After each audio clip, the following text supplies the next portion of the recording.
No nos acompaña Pancho Aravena esta semana, así que lo vamos a echar de menos porque yo sé que este tema le interesaría muchísimo.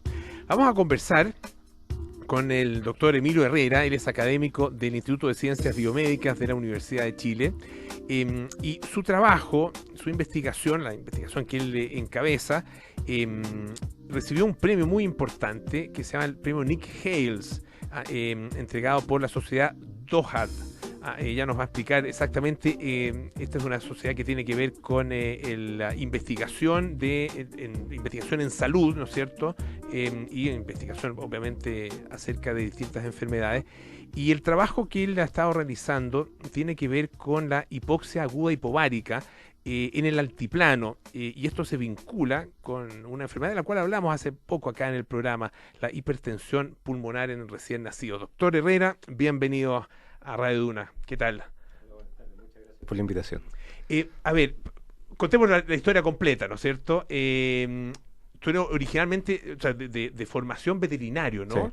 ¿Y cómo llegas a esta investigación que tiene, bueno, tiene que ver con animales, pero tiene una orientación y un destino, digamos, hacia el ser humano, y hacia la consideración de estas enfermedades o de estas condiciones en el ser humano? Sí, Mm. efectivamente, yo soy veterinario de formación y después hice un doctorado en ciencias biomédicas en la Facultad de Medicina de la Universidad de Chile y después me fui a hacer un postdoctorado en Cambridge. Ujú. Y en estos dos estudios de mi formación me dediqué a estudiar los efectos que tenía la hipoxia crónica, es decir, la hipoxia, la falta de oxígeno extendida durante la gestación en animales, y después nos dimos cuenta de que estos efectos, esta respuesta negativa que tiene durante la gestación también se replica en seres humanos, digamos. Ujú. Y por la característica que tenemos en nuestro país, tiene un cordón andino donde tenemos la altura a menos de 100 kilómetros en cualquier punto del país, sobre todo en el norte, nos dimos cuenta de que Chile es un laboratorio natural para Claro. estudiar esto. Entonces, muy atractivo desde el punto de vista de, primero hicimos estudios en animales, cómo respondían, cómo se alteraba el embarazo en los animales, la gestación en los animales y en sus bebés o crías. Y paralelamente se estaban haciendo estudios en seres humanos en que demostraban que también habían alteraciones por otras condiciones de hipoxia crónica como insuficiencia placentaria o problemas de la madre que generaban falta de oxígeno y que esto alteraba al recién nacido y su salud y enfermedad en el largo plazo. Entonces lo que nosotros empezamos a describir fueron bajo qué mecanismos esta falta de oxígeno puede determinar la salud en los animales que habitan en el altiplano andino. Esta línea de investigación, ¿qué tan innovadora es, qué tan novedosa es para el nivel de conocimiento que hay sobre estas poblaciones? Porque finalmente son, claro, acá a lo mejor los Andes chilenos y en la altura no vive tanta gente, pero hay otros países donde son muchas personas, y en total son, no sé, 80 millones de habitantes, ¿no es cierto?, que viven en Sí. condiciones de muchísima altura. Sí, en ¿Mm? general, mira, hay sobre 80 millones de habitantes en todo el Ujú. mundo que viven en tierras más altas de 2.500 metros. Ya. Ujú. La población de más altura está en Perú y está a 5.400 metros, pero más allá de eso nadie habita, Ya. porque es incompatible con la vida, cinco mil digamos. cuatrocientos Sí, metros. pero es Ya. es un asentamiento minero. Ujú. ¿Ya? Pero la gracia que tenemos en Latinoamérica, es verdad que en Chile tenemos poca población de altura, pero en nuestro cordón andino, particularmente Bolivia, Ecuador, Perú, tenemos poblaciones y ciudades con alta densidad poblacional. Y que eso se estima que hay alrededor de 20 millones de personas. Y nadie ha estudiado. O sea, hay estudios de los efectos inmediatos. Los niños nacen más chicos, tienen problemas respiratorios al nacer cuando están expuestos a la altura. Pero nadie ha hecho el seguimiento y cómo deriva la salud de las personas en este ambiente, por haberse gestado en este ambiente.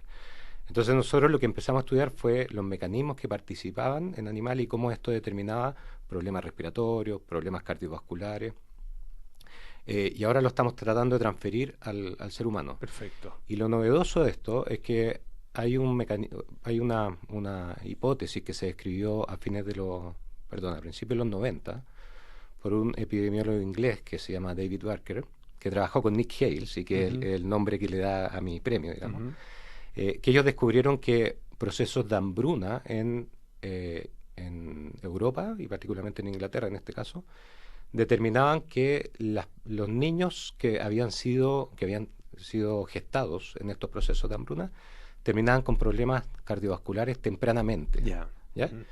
Y Nick Hales participó en estudios de diabetes, él estudiaba diabetes. Entonces, su teoría fue que los niños que habían sufrido hambruna durante la gestación, en el corto plazo iban a desarrollar diabetes. Y efectivamente lo comprobó a través de estudios epidemiológicos, nomás estudios de comparar 40 años después qué pasaba con esa población que había sufrido hambre, ¿sí? Pero no hay descripción de mecanismos. Y entonces nosotros, llevando esto, porque ellos lo escribieron en procesos nutricionales, digamos, falta o exceso de comida, ahora actualmente se están haciendo estudios de obesidad, y nosotros estamos caracterizando en la falta de oxígeno a la cual está expuesta cualquier habitante, animal o humano, en el altiplano o en el Tíbet también. Esto yo me imagino que esta condición, esta hipoxia, tiene efectos múltiples en el organismo, ¿no? En el corto y en el largo plazo. Son, en ese sentido, realmente diversos los efectos, o sea, se expresan en distintas áreas de la salud, o tiene más bien que ver con cosas que son, uno podría decir, más o menos directas, digamos, que tienen que ver con, no sé, desarrollo pulmonar, desarrollo del sistema cardiovascular, etcétera. Sí, hay varios sistemas que se ven afectados. Nosotros nos hemos concentrado últimamente en el sistema respiratorio pulmonar y también en el cardiovascular, y ambos se afectan. Ellos están bastante conectados, obviamente la función del corazón y del pulmón están interrelacionadas íntimamente. Pero, por ejemplo, también se ha afectado muy asociado, el desarrollo neurológico o cognitivo de esos animales experimentales o de esos niños, también se ve afectado. ¿Sí? Entonces, hay varios sistemas que se podrían programar. Hay otros grupos que están estudiando, por ejemplo, la función renal, si se ve afectada, pues nosotros hemos demostrado que hay hipertensión sistémica, no solo hipertensión pulmonar tempranamente en el desarrollo, sino que se ve afectado la función endotelial, que es la función que permite la mejor vasodilatación del cuerpo. Entonces, como esa función se ve afectada, tenemos menor capacidad vasodilatadora en estos individuos, y lo cual lleva a generar hipertensión sistémica, no pulmonar, en temprana edad, en la etapa adulta, es decir, 35, 40 años podrían estar haciendo hipertensión. El vivir en altura, como es el caso, por ejemplo, de una población importante en Bolivia, en Perú, bueno, en el Tíbet y en otros lugares del mundo, ¿tiene, por otro lado, algún tipo de beneficio? Porque siempre se habla, y a lo mejor es como un lugar común simplemente, de los sherpas, ¿no es cierto?, que están acostumbrados a la altura y que por lo mismo tienen condiciones especiales para adaptarse rápidamente a alturas superiores y llegan a los 8.000 metros no sin ningún problema, pero con una facilidad que es pasmosa, digamos, sobre todo para las personas que vienen siendo acompañadas por esos sherpas. ¿Tiene efectos, digamos, que no sean necesariamente nocivos? Sí, tiene efecto. Bueno, aquí hay un proceso de adaptación en las diferentes etnias o razas de los seres humanos. Hay un proceso de adaptación que es evolutivo, y hemos demostrado, junto a muchos otros investigadores obviamente, que los tibetanos tienen la mejor adaptación a la altura, porque ya más de 25.000 años expuestos a esto. Después vienen los andinos, que tienen los quechua o los aymara, que tienen cerca de 10.000, 15.000 años de exposición. Y luego vienen los europeos o caucásicos, que tienen muy poca exposición, tienen 500 años probablemente. Entonces, la adaptación depende de su selección evolutiva. Y en el caso que no exista esa selección evolutiva, hay adaptaciones que se llaman aclimataciones, que inicialmente pueden ser positivas. Nosotros hace un poco tiempo atrás describimos que los mineros que estaban expuestos a altura intermitente eventualmente podían tener una protección cardiovascular por esta exposición permanente, intermitente. En el fondo son pequeñas exposiciones a falta de oxígeno y ellos podrían estar protegidos a responder a un infarto de mejor manera, porque la célula ya está de alguna manera adaptada a esto que se llama precondicionamiento y una respuesta fisiológica bien descrita, digamos. Entonces, dependiendo de la población y dependiendo de cuánto nos exponemos a altura, podría ser beneficioso. Ahora, la exposición permanente aparentemente no es beneficioso. Después de varios años de exposición, se puede transformar en algo bastante nocivo. Estamos conversando con el doctor Emilio Herrera, académico del Instituto de Ciencias Biomédicas de la Universidad de Chile, y esto a propósito de la investigación en el altiplano sobre hipoxia aguda hipovárica que él ha estado realizando y que acaba de ser distinguida con el premio Nick Hales, que es otorgado por, yo decía, DOHAD Society, ¿no es cierto? ¿Qué es exactamente esta institución? Es una sociedad internacional que justamente uno de los fundadores fue creada en honor a David Barker y Nick Hales, que fueron los que descubrieron esta programación fetal por situaciones adversas intrauterinas. Dentro del útero, problemas que uno tiene que pueda tener la embarazada, determinaban la salud y la enfermedad de ese bebé en el largo plazo, cosa que no se había descrito nunca.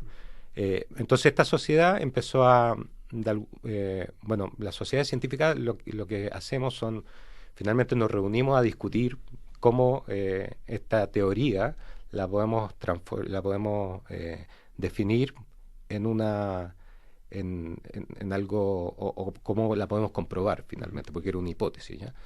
Entonces se creó la sociedad, hubo muchos investigadores a lo largo del mundo que demostraron que, no sé, la exposición a drogas, la exposición al tabaco, la exposición a exceso de nutrientes o falta de nutrientes determinaba la salud y la enfermedad. Y nosotros participamos en ella demostrando que la falta de oxígeno podía determinar la salud y la enfermedad de ese recién nacido. Esta sociedad es del 2007, una sociedad bastante nueva, y que hace reuniones cada 2 años, una vez cada 2 años. Esta vez toca reunirnos en Vancouver, y ahí es donde me van a entregar el premio. Tengo que dar una charla plenaria. Pero es bastante nuevo esto. La verdad que es bien llamativo porque uno, claro, a lo mejor es por el conocimiento ya acumulado, pero uno, no sé, como que saca rápidamente la hipótesis de que cualquier cosa que afecte a la madre en el momento o ciertos comportamientos de la madre en el momento de la gestación van a afectar al hijo, ¿no es cierto? Pero no es, o sea, eso hay que demostrarlo en definitiva. Y ustedes lo que han hecho es efectivamente demostrar que eso se produce y de qué manera se produce, ¿no? Sí. ¿Cómo es ese mecanismo? ¿Es un solo mecanismo para distintas afecciones o son distintos mecanismos los que van operando? Lo estamos estudiando. Ya. La lógica que tú mencionabas es súper evidente en la clínica porque el niño nace con problemas. Claro. Pero una vez que se recupera ese niño, le perdíamos el seguimiento, digamos. No sabíamos cómo era su desarrollo cognitivo, su desarrollo cardiovascular, su desarrollo respiratorio, porque aparentaba ser normal. Pero estos estudios epidemiológicos demuestran que después de 40 o 50 años, cosa que uno se olvida, cómo nació ese niño, qué problemas tuvo, y después de 40 o 50 años tiene problemas. Los mecanismos son,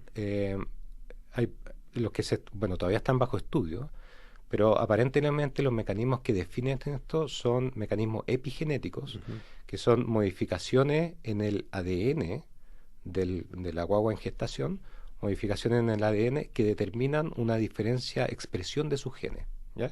Entonces, por ejemplo, hay un ejemplo bien fácil de entender en el fondo, que es que la guagua que se crió en hambruna va a seleccionar sus genes para ser ahorrativo, ¿sí?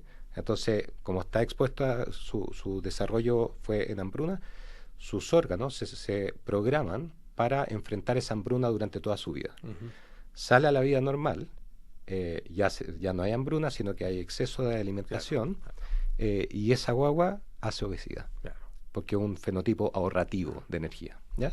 Entonces, después nos dimos cuenta de que esto pasaba mucho con otros órganos, pero como es el problema de la hipoxia, falta de oxígeno, se adapta para el metabolismo del oxígeno, pero ese metabolismo del oxígeno genera muchos radicales libres que envejecen tempranamente el sistema cardiovascular y hay un mayor riesgo de hacer hipertensión, infarto del miocardio, enfermedad coronaria, por ejemplo. Y los mecanismos todavía no los estamos descubriendo. ¿No se sabe si es un mecanismo epigenético también? Sí, Sí, sí sabemos. Sabemos que es epigenético, pero sabemos que se silencian, por ejemplo, estas marcas en el ADN que impiden que se exprese un gen.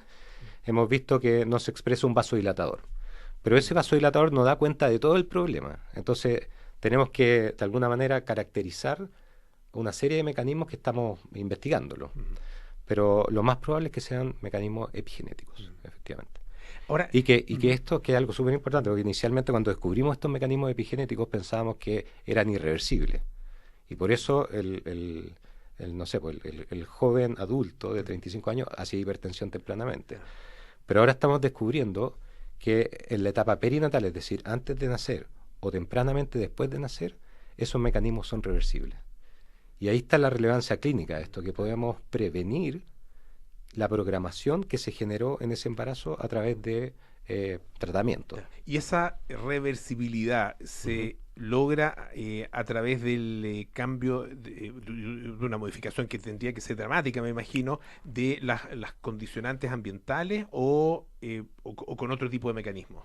Lo ideal es revertir los condicionantes ambientales, sin duda. O sea, pero llevarlo a nivel del mar, digamos. Exacto. que es la sugerencia. Ajá, pero en una población, no sé, en La Paz, tú no le puedes decir a toda la ciudad que se vaya a nivel del mar, en el fondo. Y considerando eso, uno puede hacer, cuando describamos bien los mecanismos que están participando en esto, podemos atacar específicamente esos mecanismos. Nosotros actualmente hemos visto que hay efectos oxidativos bastante importantes, entonces estamos evaluando el rol de antioxidante, todavía en un modelo animal para después traspasarlo al ser humano, pero cómo los antioxidantes son capaces de revertir estos efectos a largo plazo, sin necesidad de eliminar la falta de oxígeno, como sería en el altiplano. ¿Sí? Perfecto. Doctor Emilio Herrera, académico del Instituto de Ciencias Biomédicas de la Universidad de Chile, muchísimas gracias por habernos visitado, gracias por la conversación además tan interesante y felicitaciones por supuesto por este reconocimiento. Muchas gracias. Muchas gracias por la invitación, un placer. Ya nos vamos, viene Cartas Notables con Bárbara Espejo, luego Nada Personal con Josefina Ríos y Matías del Río, Terapia Chilensis a continuación con María José Shea, Arturo Fonten y Noam Titelman.